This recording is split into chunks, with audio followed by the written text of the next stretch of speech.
एक घने जंगल में, जहां हरी भरी घास और झरनों की कल कल करती ध्वनियां हमेशा गूंजती रहती थीं, वहां एक बड़ा तालाब था। इस तालाब के किनारे पर कई जीव जंतु रहते थे। उनमें से एक था एक चालाक सांप, जिसका नाम था सरप्राज। सरप्राज काला और चिकना था, उसकी आंखें चमकदार थीं और जीभ हमेशा फुंकार मारती रहती। वह जंगल में अपनी चालाकी के लिए मशहूर था। वह कभी कभी छोटे जानवरों को धोखा देकर अपना शिकार बनाता था, लेकिन वह खुद को बहुत बुद्धिमान समझता था। तालाब के दूसरी तरफ एक छोटा सा मेढक रहता था, जिसका नाम था म्याऊ। म्याऊ हरा और फुर्तीला था। वह हमेशा अपने दोस्तों के साथ खेलता कूदता रहता। म्याऊ की खासियत थी उसकी दयालुता। वह किसी की मदद करने से कभी पीछे नहीं हटता था। जंगल के अन्य जानवर उसे प्यार से दयालु म्याऊ कहते थे। लेकिन उसकी ये दयालुता कभी कभी उसे मुसीबत में डाल देती थी। एक दिन भारी बारिश हो रही थी। जंगल की नदियां उफान पर थीं और तालाब का पानी बढ़ रहा था। सरप्राज, जो तालाब के एक किनारे पर रहता था, उसे दूसरे किनारे पर जाना था क्योंकि वहां उसका घोंसला था। लेकिन पानी इतना तेज बह रहा था कि वह तैर नहीं सकता था। सांप पानी में डूबने से डरते हैं, और सरप्राज भी कोई अपवाद नहीं था। वह सोचने लगा कि कैसे पार जाया जाए। तभी उसकी नज़र म्याऊ पर पड़ी। म्याऊ तालाब के किनारे पर कूद रहा था, बारिश का मजा लेते हुए। सरप्राज ने सोचा, यह मेढक तो तैराक है। अगर मैं इसे मनाऊं, तो यह मुझे अपनी पीठ पर बिठाकर पार ले जाएगा। सरप्राज ने अपनी चालाकी से एक योजना बनाई। वह म्याऊ के पास फिसल कर गया और मीठी आवाज में बोला, ओ दयालु म्याऊ भाई, क्या तुम मेरी मदद करोगे? मुझे तालाब के पार जाना है, लेकिन मैं तैर नहीं सकता। अगर तुम मुझे अपनी पीठ पर बिठा लो, तो मैं तुम्हारा आभारी रहूंगा। म्याऊ ने सरप्राज को देखा। वह जानता था कि सांप खतरनाक होते हैं। उसने सुना था कि सरप्राज ने कई छोटे जानवरों को धोखा दिया है। लेकिन म्याऊ का दिल बहुत कोमल था। वह सोचने लगा, शायद सरप्राज सच में मुसीबत में है। अगर मैं मदद नहीं करूंगा, तो वह डूब जाएगा। और मदद करना तो मेरा स्वभाव है। म्याऊ ने हिचकिचाते हुए कहा, ठीक है सरप्राज, लेकिन वादा करो कि तुम मुझे डसोगे नहीं। सरप्राज ने अपनी जीभ फुंकारते हुए कहा, अरे भाई, मैं क्यों डसूंगा? तुम मेरी जान बचा रहे हो। मैं तुम्हारा दोस्त हूँ। म्याऊ ने विश्वास कर लिया और सरप्राज को अपनी पीठ पर बिठा लिया। वे दोनों तालाब में उतर गए। म्याऊ तेजी से तैरने लगा। पानी की धाराएं तेज थीं, लेकिन म्याऊ मजबूत था। वह कूद कूद कर आगे बढ़ रहा था। तालाब के बीच में पहुंचकर सरप्राज ने सोचा, यह मेढक कितना मूर्ख है। मैं इसे डसकर खा सकता हूँ। लेकिन अभी नहीं, पार पहुँचने दो। लेकिन जैसे ही वे बीच में पहुँचे, सरप्राज की प्रकृति जाग गई।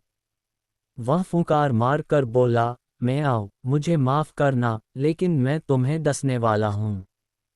यह मेरी आदत है। और उसने अपनी जीभ निकाल कर डसने की कोशिश की। म्याऊ डर गया। वह चिल्लाया, सरप्राज, तुमने वादा किया था। अगर तुम मुझे डसोगे, तो हम दोनों डूब जाएंगे। सरप्राज हंसते हुए बोला, हाँ, लेकिन मैं सांप हूँ। धोखा देना मेरी फितरत है। लेकिन म्याऊ चालाक था। उसने एक तेज छलांग लगाई और सरप्राज को पानी में गिरा दिया। सरप्राज पानी में डूबने लगा।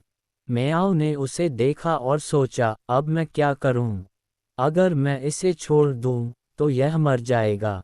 लेकिन अगर बचाऊं, तो फिर धोखा देगा। म्याऊ का दिल फिर पिघल गया। वह सरप्राज के पास तैर कर गया और बोला, सरप्राज, मैं तुम्हें एक और मौका देता हूं। लेकिन इस बार सावधान रहना।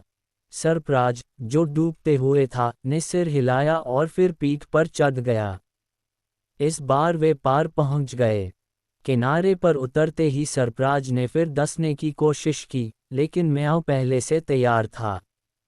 वह तेजी से कूदकर दूर हो गया।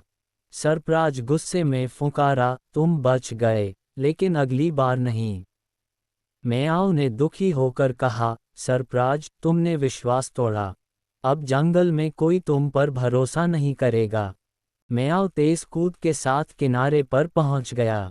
उसकी सांसें तेज चल रही थीं, आंखें नम थीं, लेकिन दिल में एक अजीब सी राहत थी। सरफराज पानी के किनारे पर फुंकार मार रहा था, उसकी आंखों में गुस्सा और शर्मिंदगी दोनों थे।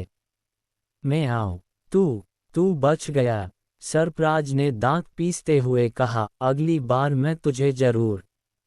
म्याऊ ने एक बार पीछे मुड़कर देखा। उसकी बड़ी बड़ी आंखों में अब डर कम था, दुख ज्यादा। सरफराज, म्याऊ ने धीमी लेकिन मजबूत आवाज में कहा, मैंने तुम्हें 2 मौके दिए।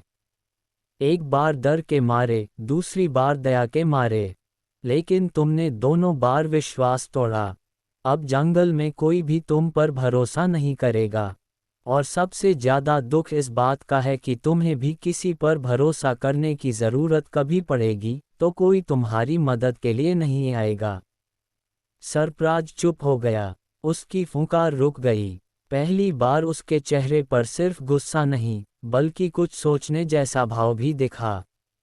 बारिश अब लगभग थम चुकी थी। बादलों के बीच से सुनहरी धूप की किरणें झांक रही थीं।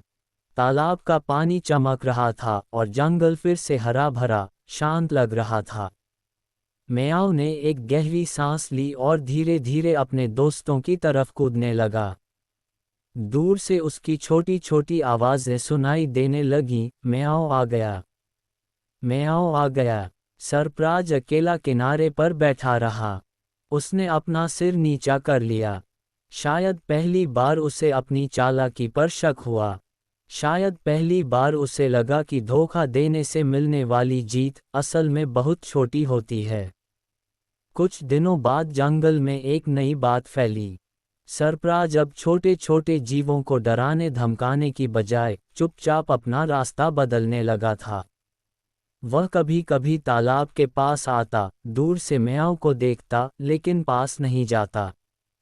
और म्याऊ, वह वही पुराना दयालु म्याऊ रहा। लेकिन अब वह पहले जितना आसानी से किसी पर भरोसा नहीं करता था। वह समझ गया था कि दया बहुत बड़ी ताकत है, पर उस ताकत को बचाकर रखना भी जरूरी है।